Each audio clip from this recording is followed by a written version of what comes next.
Most scholars have accepted Sinaiticus as a 4th century manuscript, but not all.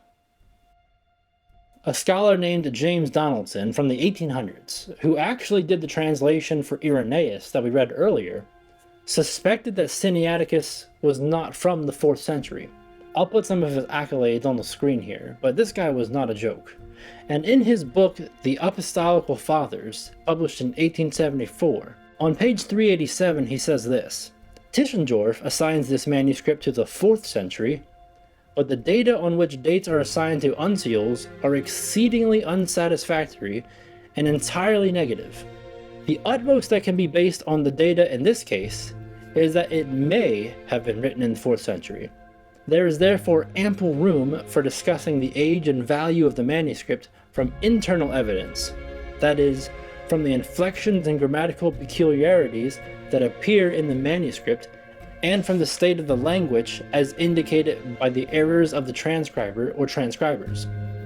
So according to Donaldson, the 4th century date was not by any means certain, and in fact could be challenged by internal evidence. Donaldson then proceeds to give several key witnesses against the 4th century date directly from the text of Sinaiticus.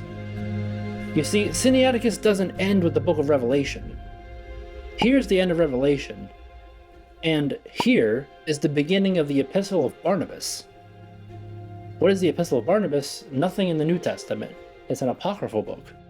And after Barnabas is the pastor of Hermas, another book that is not in the New Testament. In both of these books, Donaldson details anomalies in the Greek, where it is either translated from Latin or some sort of Greek that is later than the 4th century.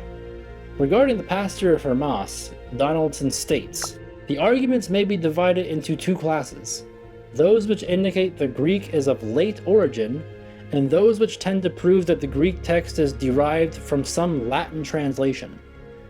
The late origin of the Greek is indicated by the occurrence of a great number of words unknown to the classical period, but common in later or modern Greek.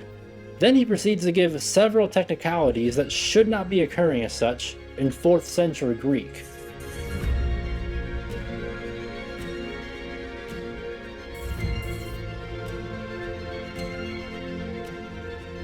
He goes on to say that every page is filled with these peculiarities.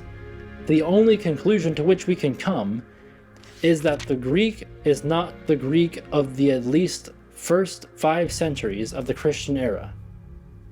There is no document written within that period which has half so many Neo-Hellenic forms taken page by page as this Greek of the pastor of Hermas.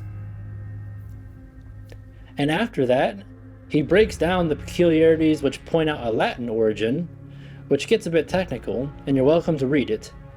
But I think the point is crystal clear already. How do we have a 4th century manuscript with non-4th century Greek? Now keep this in mind also. The same scribe who penned the pastor of Hermas also penned the minor prophets of the Old Testament portion of Sinaiticus. That's incredibly important because the pastor of Hermas is at the end of the manuscript. So if somebody tries to claim, well, the pastor of Hermas is at the end of the manuscript, it could have been added at a later date. The problem is that that same scribe penned the minor prophets of the Old Testament in the same manuscript. Which means if the Greek of Hermas is modern, so is the entire manuscript modern. According to Donaldson, it is condemned to at least the 6th century, and possibly even later. This alone should be all the red flags needed to conduct a thorough scientific analysis of this manuscript. Yet it has never been done. Now there was a test scheduled to be conducted on Sinaiticus in Leipzig in 2015, which would have analyzed both the parchment and the ink, but it was cancelled just before it was about to begin.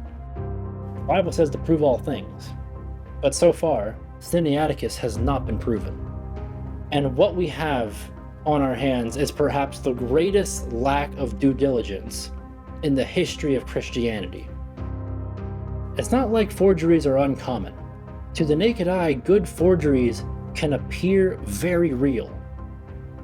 Ask the Bible Museum, who purchased and displayed what they thought were real fragments of the Dead Sea Scrolls until they were scientifically examined, and all 16 of them were unanimously found to be modern forgeries.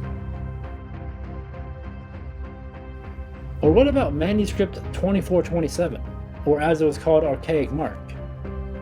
This manuscript was rated category 1 by scholars in the 20th century, until it was found out to be fake.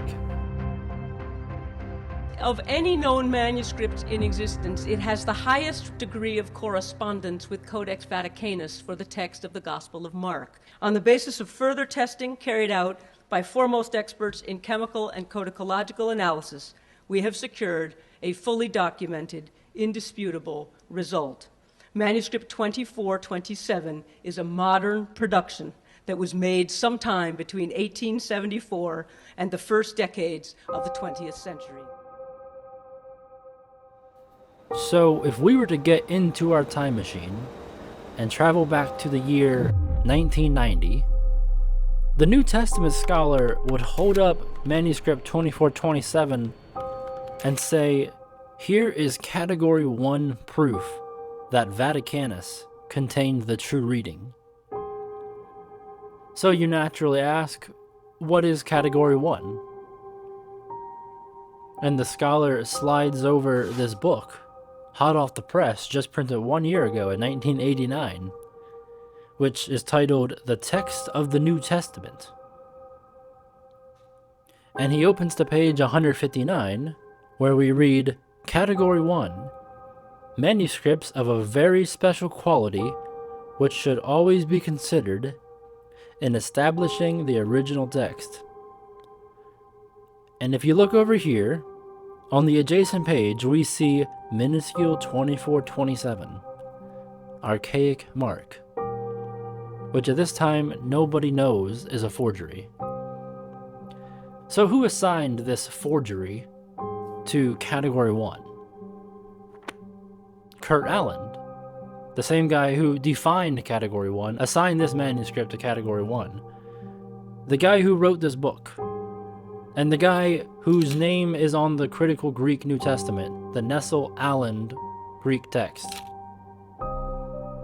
Sometimes known as the most influential man in biblical scholarship in the 20th century.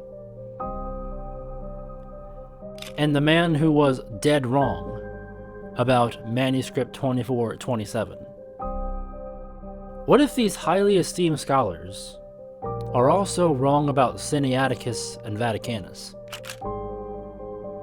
Is it really such a far-fetched possibility that Sinaiticus and or Vaticanus turn out to be dated much later than the 4th century? And if so, the very foundations of all modern Bibles will be shaken and possibly collapsed.